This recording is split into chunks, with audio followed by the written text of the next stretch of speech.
अंजलि अपने कमरे में बेड पर पैर फैलाए बैठी थी। पैर में उठने वाली रह रहकर टीस अब साफ महसूस हो रही थी।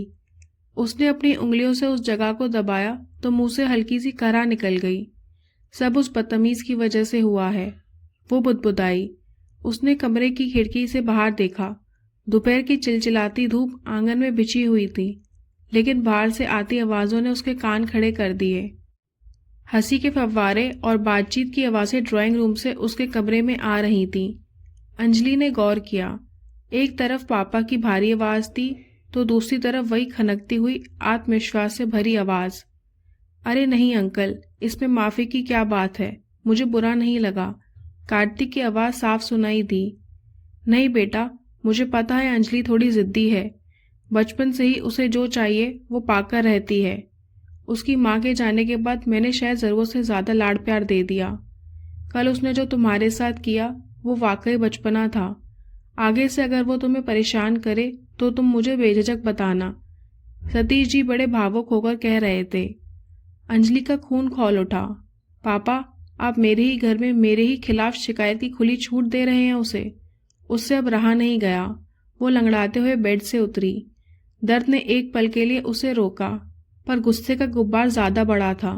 वो धीरे धीरे कदम बढ़ाती हुई बाहर ड्राइंग रूम की तरफ बढ़ी। जब वो वहां पहुंची तो उसने वहां का नजारा देखा। सतीश जी और कार्तिक डाइनिंग टेबल पर बैठे थे। सामने समोसे और चटनी की प्लेट सजी थी और दोनों ऐसे बातें कर रहे थे जैसे बरसों के पिछड़े यार हों। कार्तिक बड़े चाव से समोसा खा रहा था और पापा की किसी बात पर जोर से हंस रहा था। अंजलि को देखते ही हंसी का सिलसिला थम गया। सतीश जी की नज़र सबसे पहले अंजलि के चलने के तरीके पर गई। वो किसी बतख की तरह एक तरफ झुककर चल रही थी। अंजलि, ये क्या, तुम ऐसे लंगड़ाकर क्यों चल रही हो? क्या हुआ पैर में? सतीश जी ने चिंता में पूछा। अंजलि ने एक तिरछी नजर कार्तिक पर डाली, जो बड़े मजे से समोसा खा रहा था और अपनी आंखों से अंजलि को चुनौती दे रहा था कि बता दो अब की ऊपर मेरे कमरे में क्या हुआ था। अंजलि ने अपने चेहरे पर एक अजीब सी बनावटी मुस्कान लाई और कार्तिक की तरफ इशारा करते हुए कहा, कुछ नहीं पापा, बस कुछ भारी चीजें जब घर में अचानक आ जाती हैं तो घर का संतुलन बिगड़ जाता है। बस वही बैलेंस बनाने के चक्कर में मेरा पैर थोड़ा आउट ऑफ कंट्रोल हो गया। सतीश जी उलझन में पड़ गए। संतुलन, भारी चीजें, क्या बोल रही हो बेटा? साफ साफ बताओ, मुंह चाहिए क्या? नहीं अंकल, कार्तिक बीच में कूद पड़ा। उसकी आवाज में वही शरारत थी। दरअसल अंजलि को ऊंचाइयों से थोड़ा डर लगता है। आज सुबह ये छत पर जा रही थी तो शायद हवा का रुख देखकर घबरा गई। क्यों अंजलि, संभल कर चला करो, वरना बैलेंस बिगड़ने पर सहारा लेने के लिए हमेशा कोई पास नहीं होता। अंजलि ने दांत पीस लिए। वो जानती थी कि वो किस तरफ इशारा कर रहा है। सहारे की जरूरत उन्हें पड़ती है जो कमजोर होते हैं मिस्टर कार्तिक। मैं तो बस ये देख रही थी कि हमारे घर की जमीन कितनी मजबूत है, कहीं किसी बोझ से धंस तो नहीं रही। सतीश जी ने अपने सर पर हाथ रखा। तुम दोनों का शुरू हो गया फिर से। अंजलि, जाओ अंदर जाकर स्प्रे लगाओ पैर पे। अगले कुछ दिन किसी युद्ध जैसे थे। अंजलि जितनी कोशिश करती कि कार्तिक को नीचा दिखाए, कार्तिक उतना ही ज्यादा सतीश जी के करीब होता गया। अंजलि का मिशन था कि उसे घर से भगाना, पर उसे लग रहा था कि वो खुद अपने ही घर में बेगानी होती जा रही है। एक दोपहर अंजलि ने अपना सबसे बड़ा कार्ड खेला। सतीश जी किसी काम से बैंक गए थे। अंजलि ने देखा कि कार्तिक ऊपर अपनी बालकनी में खड़ा फोन पर किसी जरूरी मीटिंग में व्यस्त है। वो जोर जोर से इंग्लिश में बिजनेस मॉडल्स और फंडिंग की बातें कर रहा था। अंजलि चुपके से सीढ़ियों पर चढ़ी। उसने अपने हाथ में एक बहुत ही पुराना और तेज आवाज करने वाला रेडियो लिया हुआ था। उसने उसे कार्तिक के कमरे के ठीक बाहर वाली खिड़की के पास रख दिया और वॉल्यूम फुल करके एक पुराना बेसुरा सा गाना बजा दिया। कार्तिक की मीटिंग में बाधा पड़ी। उसने चिढ़कर अपनी खिड़की से बाहर झांका। अंजलि वहीं खड़ी थी, हाथ में डस्टर लिए सफाई का नाटक कर रही थी और गाने के साथ बेसुरा गुनगुना रही थी। कार्तिक ने म्यूट बटन दबाया और खिड़की के पास आया। अंजलि, ये क्या शोर है? मेरी बहुत जरूरी कॉल चल रही है।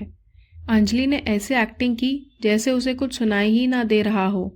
उसने रेडियो की आवाज और बढ़ा दी। क्या? सफाई कर रही हूँ। घर के कोनों कोनों से गंदगी साफ करना जरूरी है ना? कार्तिक समझ गया। उसने मीटिंग डिस्कनेक्ट की और बड़े आराम से खिड़की के पर कोहनियां टिकाकर खड़ा हो गया। उसने चिल्लाने के बजाय मुस्कुराकर कहा, वैसे ये गाना तुम्हारी पर्सनैलिटी पर बहुत सूट कर रहा है। वाकई तुम्हारी हरकतें किसी पागलपन से कम नहीं हैं। उसने अपना हाथ आगे बढ़ाया और अंजलि के हाथ से रेडियो छीनने की कोशिश की। अंजलि पीछे हटी, पर उसका पैर अभी भी थोड़ा कमजोर था। वो लड़खड़ा गई। रेडियो उसके हाथ से छूटकर नीचे गिरा। सन्नाटा छा गया। अंजलि की आंखों में पानी आ गया। वो रेडियो उसकी माँ का था, जो अब इस दुनिया में नहीं थी। हालांकि वो पुराना था, पर अंजलि के लिए वो अनमोल था। कार्तिक की मुस्कान तुरंत गायब हो गई। उसने देखा कि अंजलि की पलकें भीग रही हैं। अंजलि, आई एम सॉरी, मुझे नहीं पता था कि ये टूट जाएगा। अंजलि ने उसे एक नफरत भरी नजर से देखा। तुम्हें कुछ नहीं पता कार्तिक, तुम्हें लगता है कि सब कुछ एक गेम है। ये रेडियो छोड़ो, तुम्हें समझाने का कोई फायदा नहीं। वो तेज कदमों से नीचे भाग गई। उसने पैर के दर्द की परवाह भी नहीं की। कार्तिक वहीं खड़ा रह गया। उसे पहली बार अपनी जीत में हार महसूस हुई। शाम को जब सतीश जी लौटे तो घर में अजीब सा सन्नाटा था। अंजलि अपने कमरे से बाहर नहीं निकली। कार्तिक नीचे गया। उसके हाथ में वही रेडियो था जिसे उसने टेप और गोंद की मदद से बहुत ही सफाई से जोड़ दिया था। उसने बाहर जाकर बाजार से उसकी सेल भी बदल दी थी। वो अंजलि के कमरे के दरवाजे पर पहुंचा। उसने धीरे से खटखटाया, अंजलि, दरवाजा खोलो। अंदर से कोई जवाब नहीं आया। देखो, मैं जानता हूँ तुम नाराज हो। मुझसे गलती हो गई। ये देखो, मैंने तुम्हारा रेडियो ठीक कर दिया है। यह पहले जैसे ही बज रहा है। कार्तिक की आवाज में इस बार कोई मस्ती नहीं थी, सिर्फ एक गहरी शर्मिंदगी थी। अंजलि ने दरवाजा खोला। उसकी आंखें सूजी हुई थी। उसने कार्तिक के हाथ में रेडियो देखा। वो पहले जैसा ही दिख रहा था, बल्कि अब ज्यादा अच्छा था। उसने चुपचाप रेडियो लिया। सॉरी, कार्तिक ने बहुत ही धीरे से कहा, मैं तुम्हें हर्ट नहीं करना चाहता था। बस वो तकरार में बात बढ़ गई। अंजलि ने उसे देखा। पहली बार उसे लगा कि कार्तिक सिर्फ एक अकड़ू किराएदार नहीं है। शुक्रिया, उसने छोटे से शब्द में अपनी बात खत्म की और दरवाजा बंद कर लिया। उस रात अंजलि ने अपने बेड पर बैठकर वही रेडियो चलाया। वो सोचने लगी कि जितना वो इस लड़के को दूर धकेलती है, वो किसी न किसी बहाने उसके उतना ही करीब आ जाता है, कभी गुस्से से, कभी मजाक से, और अब ये रेडियो। एक रात आसमान पर बादलों का डेरा था और हवा में एक अजीब सा भारीपन। सतीश जी शाम से ही थोड़ा असहज महसूस कर रहे थे, पर उन्होंने अंजलि को कुछ नहीं बताया। रात के करीब 11 बज रहे थे जब अंजलि को उनके कमरे में कुछ गिरने की आवाज आई। वो भागते हुए अंदर पहुंची। सतीश जी बेड के किनारे बैठे थे। उनका चेहरा पसीने से तरबतर था और वो अपना सीना पकड़कर गहरी सांसें लेने की कोशिश कर रहे थे। पापा, क्या हुआ पापा? अंजलि की आवाज कांप गई। उसने उनका हाथ पकड़ा जो बर्फ जैसा ठंडा पड़ रहा था। सतीश जी कुछ बोलने की कोशिश कर रहे थे, पर उनके शब्द निकल नहीं रहे थे। अंजलि का दिमाग सुन्न हो गया। घर में वो और उसके पापा ही थे। इस सन्नाटे में वो किससे मदद मांगे? उसकी आंखें डर से भर आईं। तभी उसे ऊपर वाले कमरे की याद आई। उसने एक पल भी नहीं गवाया और बाहर जाकर ऊपर की तरफ चिल्लाई, कार्तिक, कार्तिक, प्लीज नीचे आओ, पापा को कुछ हो रहा है। उसकी आवाज में जो खौफ था, उसने ऊपर काम कर रहे कार्तिक के कान खड़े कर दिए। 2 मिनट भी नहीं बीते कि कार्तिक सीढ़ियों से छलांग लगाता हुआ नीचे पहुंचा। वो बिना कुछ पूछे सीधे सतीश जी के पास गया। उसने उनके हाथ की नस जांची और फिर अंजलि की तरफ देखा। घबराओ मत, शायद बीपी एकदम से गिर गया है। तुम पानी लाओ और गीला कपड़ा। कार्तिक ने बड़ी शांति से आदेश दिया।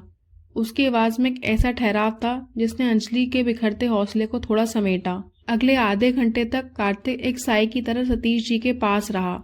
उसने डॉक्टर को फोन किया, दवाइयों का इंतजाम किया और सतीश जी के पैरों के तलवों को तब तक रगड़ता रहा जब तक उनमें थोड़ी गर्माहट नहीं आ गई। अंजलि बस बुत बनी कोने में खड़ी सब देख रही थी।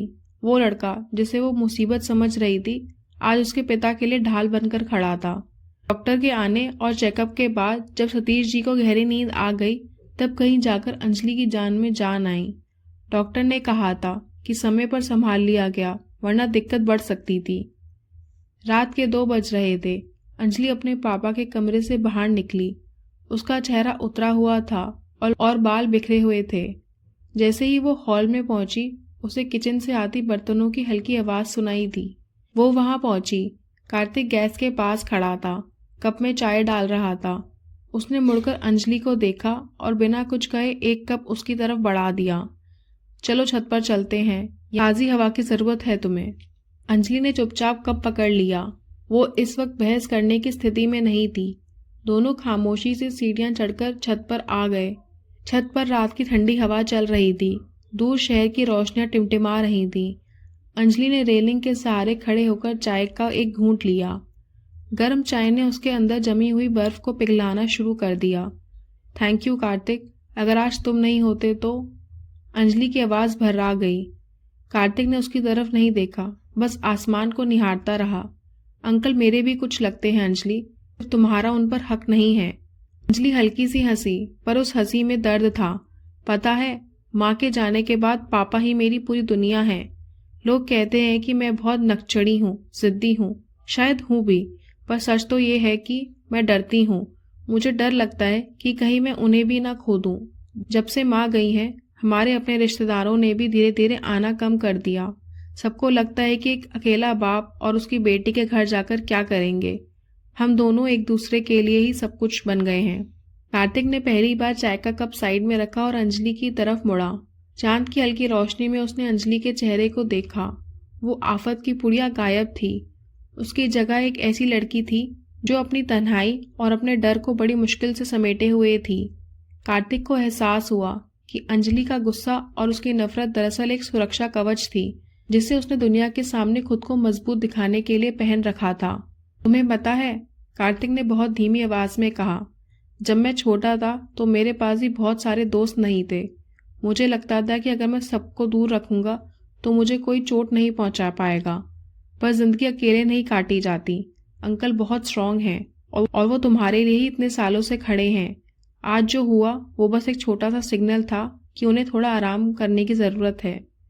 अंजलि ने अपनी भीगी आंखें पोंछी और उसकी तरफ देखा। तुम इतने समझदार कब से हो गए? सुबह तो तुम मुझे 5 साल की बच्ची कह रहे थे। कार्तिक मुस्कुराया और इस बार उस मुस्कान में कोई तंज नहीं था। बच्चे ही तो सबसे सच्चे होते हैं, वो अपनी भावनाओं को छुपाते नहीं हैं। तुम भी वैसी ही हो। दोनों के बीच फिर से सन्नाटा छा गया, पर यह सन्नाटा भारी नहीं था। ये एक सुकून भरा एहसास था। कार्तिक को पहली बार अंजलि के साथ एक अजीब सा कनेक्शन महसूस हो रहा था। उसे लगा कि वो इस लड़की की हर कड़वाहट के पीछे छुपी हुई मिठास को पहचान गया है। चलो अब, कार्तिक ने आगे बढ़कर अंजलि के कंधे को हल्का सा छुआ। बहुत रात हो गई है, नीचे जाओ और थोड़ी देर सो जाओ। मैं हॉल में ही सोऊंगा। अगर अंकल को रात में किसी चीज की जरूरत पड़ी तो मैं संभाल लूंगा। नहीं, तुम ऊपर जाओ, मैं कर लूंगी। अंजलि ने मना करना चाहा। अंजलि, कार्तिक ने उसे टोकते हुए उसकी आंखों में देखा। जिद छोड़ो, आज के लिए अपनी तानाशाही पर रोक लगा दो। जाओ अब। अंजलि ने उसे देखा। ठीक है, good night Kartik. Good night. Anjali नीचे चली गई, पर कार्तिक वहीं छत पर खड़ा रहा। उसने अपने हाथ की हथेली को देखा जिससे उसने अंजलि को सहारा दिया था। एक अनजान सा एहसास उसके दिल में घर कर रहा था। उसे एहसास हुआ कि जिसे वो किराएदार की तरह झेल रहा था, अब वो उसकी जिंदगी के पन्नों में अपनी जगह बनाने लगी थी। इस रात के बाद जैसे शर्मा निवास की हवाओं ने अपना रुख बदल लिया था। सतीश जी की तबीयत अब पूरी तरह ठीक थी, लेकिन उस एक रात ने अंजलि और कार्तिक के बीच की उस ऊंची दीवार में एक दरार डाल दी थी। 1 महीना बीत चुका था।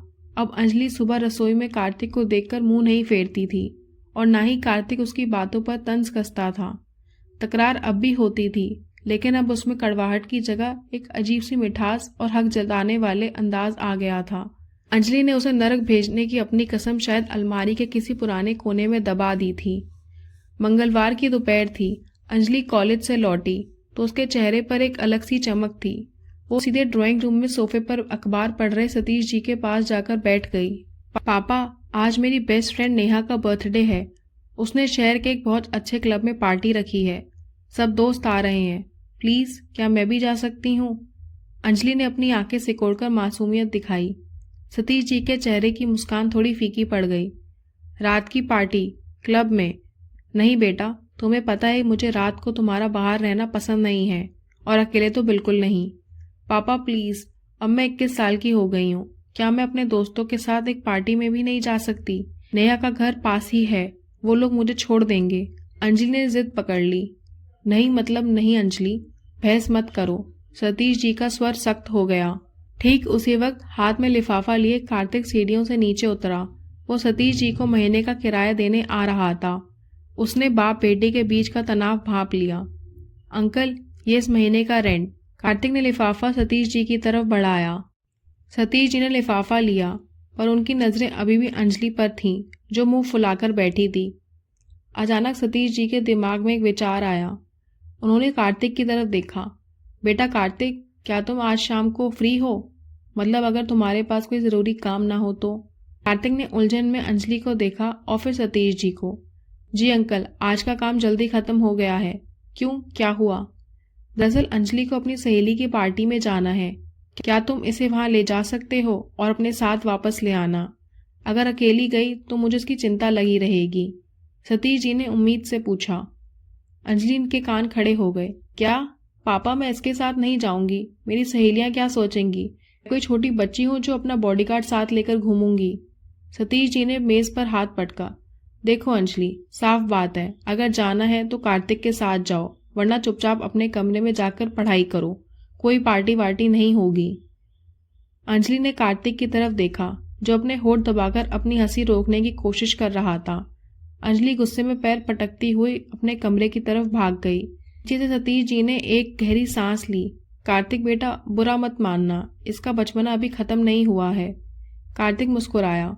कोई बात नहीं अंकल, मैं बात करता हूँ इससे। कार्तिक ने अंजलि के कमरे का दरवाजा खटखटाया और बिना इंतजार किए अंदर चला गया। अंजलि बालकनी की तरफ पीठ करके खड़ी थी। तो बॉडीगार्ड तैयार है, मैडम चलेंगी? कार्तिक ने मजाक में कहा। तुम यहाँ से जाओ कार्तिक, तुम्हें बहुत मजा आ रहा है ना मुझे नीचा दिखाने में? मेरी सहेलियां मेरा मजाक उड़ाएंगी। वो कहेंगी कि अंजलि अभी भी अपने पापा के कहने पर एक बॉडीगार्ड को साथ लाई है। अंजलि की आवाज में चिड़चिड़ापन था।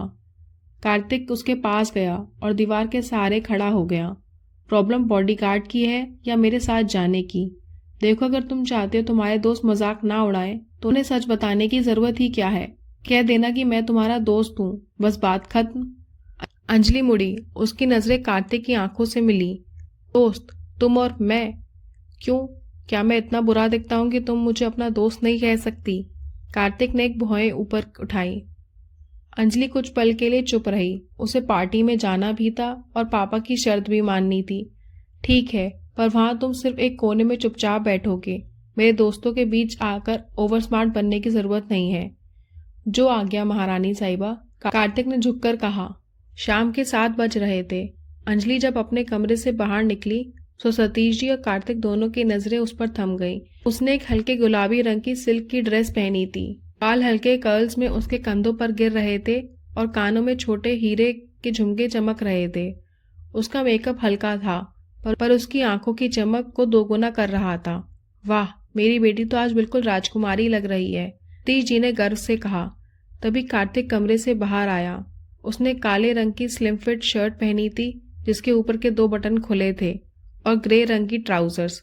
उसके बाल सलीके से पीछे की तरफ सेट थे और उसकी कलाई पर वही क्लासिक घड़ी चमक रही थी। उसके परफ्यूम की धीमी खुशबू पूरे हॉल में फैल गई। अंजलि ने उसे देखा और एक पल के लिए अपनी पलकें झुपकाना भूल गई। कार्तिक वाकई हैंडसम लग रहा था। सतीश जी ने कार्तिक के हाथ में अपनी पुरानी कार की चाबियां थमा दी। कार्तिक बेटा, गाड़ी आराम से चलाना और ध्यान रखना समय से घर वापस लौट आना। गाड़ी में बैठते ही अंजलि ने बातों का सिलसिला शुरू कर दिया। रास्ते पर उसने कार्तिक का सर खा लिया था, कभी कॉलेज के प्रोफेसर की मिमिक्री करके तो कभी शहर के नए कैफे के बारे में अपनी राय देकर।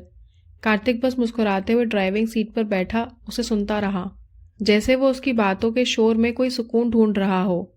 जब वो क्लब पहुंचे तो तेज संगीत और रंग बिरंगे लाइटों ने उनका स्वागत किया। अंजलि के दोस्तों का झुंड गेट के पास ही खड़ा था। जैसे ही अंजलि अंदर पहुंची, उसकी दोस्त नेहा चिल्लाई, अंजलि तू आ गई? और ये कौन है तेरे साथ? नेहा की नजरें कार्तिक पर टिकी, जो अंजलि के पीछे बड़े ग्रेस के साथ खड़ा था। अंजलि ने एक गहरी सांस ली और कार्तिक की तरफ इशारा किया। ये कार्तिक है, मेरा दोस्त। हेलो। कार्तिक ने अपनी वही किलर मुस्कान दी। नेहा और बाकी लड़कियां तो जैसे उसे देखती ही रह गईं। माय गॉड अंजलि, तूने कभी बताया नहीं कि तेरा इतना हैंडसम दोस्त भी है। नेहा ने अंजलि को कोहनी मारते हुए कहा। अंजलि ने बनावटी हंसी हंसते हुए कहा, हाँ बस नया दोस्त है, तुम लोग चलो, मैं आती हूँ। अंजलि अपने दोस्तों के साथ डांस फ्लोर की तरफ बढ़ गई। कार्तिक ने क्लब के कोने में रखे सोफे पर अपनी जगह बना ली। वहां से उसे पूरी पार्टी साफ नजर आ रही थी। उसने कोल्ड ड्रिंक ऑर्डर की और चुपचाप अंजलि को देखने लगा। वो अपनी सहेलियों के साथ हंस रही थी, झूम रही थी। उसे इस तरह खुश देखकर कार्तिक के चेहरे पर एक सुकून भरी मुस्कान आ गई। तभी नेहा और रिया, अंजलि की दूसरी दोस्त, अंजलि को लेकर साइड में आई। अंजलि सच बता, ये सिर्फ तेरा दोस्त है या बॉयफ्रेंड? रिया ने छेड़ते हुए पूछा। अंजलि ने अनमने ढंग से दूर सोफे पर बैठे कार्तिक की तरफ देखा। वो अपनी ड्रिंक का घूंट भरते हुए बेफिक्र अंदाज में बैठा था। जैसे ही उनकी नजरें मिली, अंजलि को अपने पेट में एक अजीब सी गुड़गुड़ाहट महसूस हुई, जिसे उसने तुरंत झटक दिया। बिल्कुल नहीं यार, वो बस पापा के एक पुराने दोस्त का रिश्तेदार है। हमारे घर के ऊपर वाले फ्लोर पर रहता है। बहुत परेशान करता है मुझे। एकदम खड़ूस और अकड़ू है। खड़ूस? पागल है क्या? नेहा ने एक ठंडी आ भरी। वो तुझे कितनी देर से निहार रहा है, तूने नोटिस किया? उसकी आंखों में तो कुछ और ही चमक रहा है। और लुक देख उसका। अगर तूने इसे रिजेक्ट किया ना, तो मैं आज ही अपना चांस लेने के लिए तैयार हूँ। अंजलि ने चढ़कर अपना मुंह बनाया। अरे रहने दे, वो बस पापा की जासूसी करने के लिए यहाँ आया है। मुझे तो उसका साथ एक पल भी बर्दाश्त नहीं होता। अंजलि ने ये कह तो दिया, पर उसके अंदर कुछ और ही चल रहा था। क्लब के अंदर का माहौल अब पूरी तरह से परवान चढ़ चुका था। अंजलि अपनी सहेलियों के घेरे में खड़ी होकर बातें कर रही थी और हाथ में पकड़े गिलास से खेल रही थी। आज वो खुद को हल्का और आजाद महसूस कर रही थी। अंजलि नेहा से कुछ कह ही रही थी कि उसकी नजर अचानक फिर से कार्तिक की तरफ गई। उसकी मुस्कान वहीं ठहर गई। एक बेहद खूबसूरत लड़की, जिसने लाल रंग की बॉडीकॉन ड्रेस पहनी थी, कार्तिक के पास आकर खड़ी हो गई थी। वो कुछ ज्यादा ही करीब झुककर कार्तिक से बात कर रही थी। अंजलि ने देखा कि वो लड़की बात करते करते कार्तिक के कंधे को छू रही थी और अपनी उंगलियों से अपने बाल घुमाते हुए मुस्कुरा रही थी। अंजलि की आंखें सिकुड़ गईं। कार्तिक पहले तो थोड़ा अनकंफर्टेबल दिखा, वो भी पीछे हटने की बजाय उसी की लय में मुस्कुरा रहा था। वो लड़की कुछ बोलती और कार्तिक सिर हिलाकर हंस देता। उस लड़की ने बड़े हक से कार्तिक के हाथ पर अपना हाथ रख दिया। अंजलि के अंदर जैसे कुछ चुभा। उसे वो लड़की देखते ही जहर लगने लगी। कितनी चिपकू है, और ये मिस्टर शरीफ भी कुछ कम नहीं है। अंजलि बुदबुदाई। क्या हुआ अंजलि, कुछ कह रही हो? नेहा ने पूछा।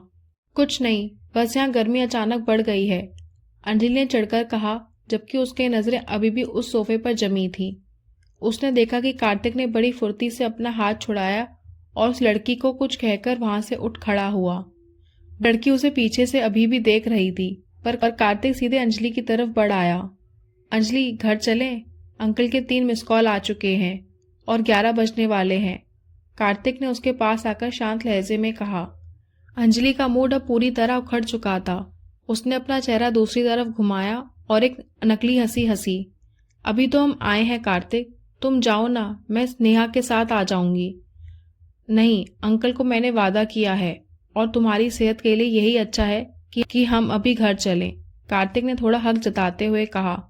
कहा ना मैंने, मुझे नहीं जाना, तुम जाओ उस लाल ड्रेस वाली के पास, वो तो काफी इंटरेस्टेड लग रही है तुम्हारी कंपनी में। यहाँ क्या कर रहे हो? अंजलि ने उसे मस्करी लगाते हुए कहा। कार्तिक की आंखों में एक शरारती चमक उभरी। उसने बिना कुछ कहे अंजलि की कलाई को हल्के से पकड़ा। अंकल इंतजार कर रहे हैं, चलो अब। अंजलि को ना चाहते हुए भी पैर पटकते हुए उसके पीछे पीछे क्लब से बाहर निकलना पड़ा। गाड़ी में बैठते ही अंजलि ने खिड़की की तरफ रुख कर लिया। आते वक्त जो अंजलि चहक रही थी, वो अब एकदम खामोश थी। गाड़ी के अंदर का सन्नाटा अब चुभने लगा था। अब इतनी चुप क्यों हो गई? आते वक्त तो तुम्हारी जुबान थकी नहीं रही थी। मुझे लगा था कि मुझे कल सुबह ही कान के डॉक्टर के पास जाना पड़ेगा, कार्तिक ने सामने देखते हुए मजाक में कहा। अंजलि ने कोई जवाब नहीं दिया। क्या हुआ, रेडियो के सिग्नल कट गए क्या? अंजलि झटके से मुड़ी। वो लड़की कौन थी? कार्तिक ने एक हल्की सी शरारती हंसी हंसी। मुझे क्या पता, कोई रैंडम लड़की थी, शायद उसे मैं कुछ ज्यादा ही पसंद आ गया था तो खुद ही बात करने चली आई। पसंद आ गए थे तुम? अंजलि ने चढ़कर अपना सर झटका।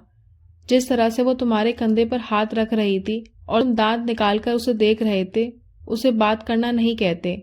वो तो तुम्हारे ऊपर चढ़ी जा रही थी और तुम तो जैसे पिघले जा रहे थे। बड़े मज़े से हाथ पकड़ने दे रहे थे अपना। बाहर से तो बड़े शरीफ बनते हो, पर असली रंग तो आज दिखा है तुम्हारा। अंजलि की आवाज़ में तीखापन और कड़वाहट साफ थी। कार्तिक ने गाड़ी की रफ्तार थोड़ी और कम की और अंजलि की तरफ सरसरी नज़र डाली। अरे तो क्या मैं उसे धक्का दे देता? वो बात कर रही थी तो मैं बस तमीज़ से जवाब दे रहा था। पर तुम्हें इतनी तकलीफ क्यों हो रही है? क्या अब कोई भी लड़की मुझसे बात नहीं कर सकती? कर सकती है, पर क्लब जैसी जगहों पर ऐसी लड़कियों से दूरी बनाकर रखनी चाहिए। तुम तो खुद को बड़ा शरीफ दिखाते हो ना पापा के सामने। अंजलि ने हड़बड़ाते हुए बात पलटी। तो तुम्हें जलन हो रही है? कार्तिक ने अपनी आवाज को थोड़ा धीमा और गहरा किया। जलन मुझे और तुमसे? अपनी एक गलतफहमी दूर कर लो मिस्टर कार्तिक। मुझे बस इस बात की फिक्र है कि पापा को पता चलेगा कि उनका शरीफ किराएदार क्लब में लड़कियों के साथ फ्लर्ट कर रहा है तो वो क्या सोचेंगे। अंजलि ने अपनी बात को कवर करने की कोशिश की। झूठ बोलना तुम्हें बिल्कुल नहीं आता, कार्तिक ने मुस्कुराते हुए कहा। तुम्हारी नाक फिर से लाल हो रही है और यकीन मानो उस लड़की के साथ मैं बस समय काट रहा था ताकि कोई और मुझे बोर ना करे। अंजलि ने एक ठंडी सांस ली और तुरंत अपना चेहरा फिर से खिड़की की तरफ कर लिया ताकि कार्तिक उसकी आंखों में तैरती हुई उलझन ना देख सके। बकवास बंद करो, घर आ गया है। गाड़ी घर के गेट के अंदर रुकी। अंजलि बिना कार्तिक की तरफ देखे तेजी से उतरी और सीधे अपने कमरे की तरफ भाग गई। कार्तिक गाड़ी पार्क करके बाहर निकला। उसने अंजलि के कमरे की खिड़की की तरफ देखा जहां लाइट अभी जल रही थी। वो मुस्कुराया और सीढ़ियां चढ़कर सीधे छत पर चला गया। रात की ठंडी हवा और सन्नाटे उसे अच्छा लग रहा था।